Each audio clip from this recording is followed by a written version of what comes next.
Պարոն Գևորգյան, շնորհակալ եմ մեր գործընկերոջը ներկայացնելու համար։ Կարծում եմ կարևոր է ընդգծել, որ ինչպես նախորդիվ, այնպես էլ այս դեպքում էլ ուժեղ Հայաստան խմբակցության կողմից յուրաքանչյուր հնարավորության կամ պաշտոնի առաջադրման տեսանկյունից միշտ էլ կան մի շարք թեկնածուներ, որոնց թեկնածությունը կարող ենք առաջադրել եւ որոնք կարող են պատասխանատվությունը ստանձնել եւ նաեւ իրենց գործողություններով միմիայն արդյունավետությունը ապահովեն։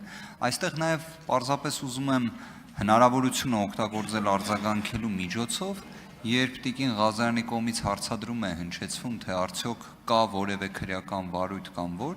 ինձ մոտ տպավորություն է առաջանում, որ իսկապես անմեղության կանխավարկածը որպես այդպիսին տապալվում է կամ դադարում է իրավական համակարգում գործողություն ունենալ։ Անմեղության կանխավարկածի էությունը նաև նրանում է, որ անձը համարվում է բացառապես անմեղ, մինչև հակառակի վերաբերյալ տվյալ չկա։ Հետևաբար, եթե օրինակ հարցադրումը ձևակերպեինք իրավական կամ սահմանադրաիրավական կամ կոնվենցիոնալ կամ օրինակ պարոն Հարությունյանի հարցը երբ քննարկվում էր եվրոինտեգրմանը մշակույթին բնորոշ ձևով, պետք է հարցադրումը օրինակ ես այսպես ձեզ կուղեմ։ Պարոն Գևորգյան, Տիկին Յոլյանի վերաբերյալ մեղադրական բնույթի օրինական ուժի մեջ մտած դատավճիռ կա թե ոչ։ Խնդրում եմ ասել այո կամ ոչ։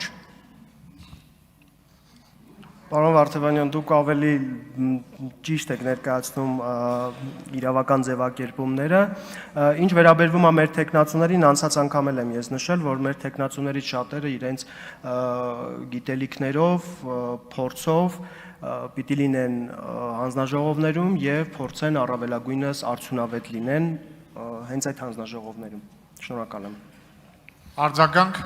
Ես էլ եմ շնորհակալ պարոն Գևորգյան, պարզապես կարելի է նաև ընդգծել, որ բոլոր այն թեկնածուները, որոնք քննարկվել են, բոլոր մեր գործընկերները, որոնք ներկա են, որևէ մեկի վերաբերյալ նույնիսկ դրանց քաղաքական հետապնդում հանդիսանալու ակնհայտ բաղադրիչի պայմաններում ընթացքի տեսանկյունից է, բայց օրինական ուժի մեջ մտած մեղադրական բնույթի դատավճիռ, այսինքն սահմանադրության անմեղության կանխավարկածը հաղթահարող որևէ տվյալ չկա, այդ թվում Տիկին Յոլյանի դեպքում։ Շնորհակալ եմ։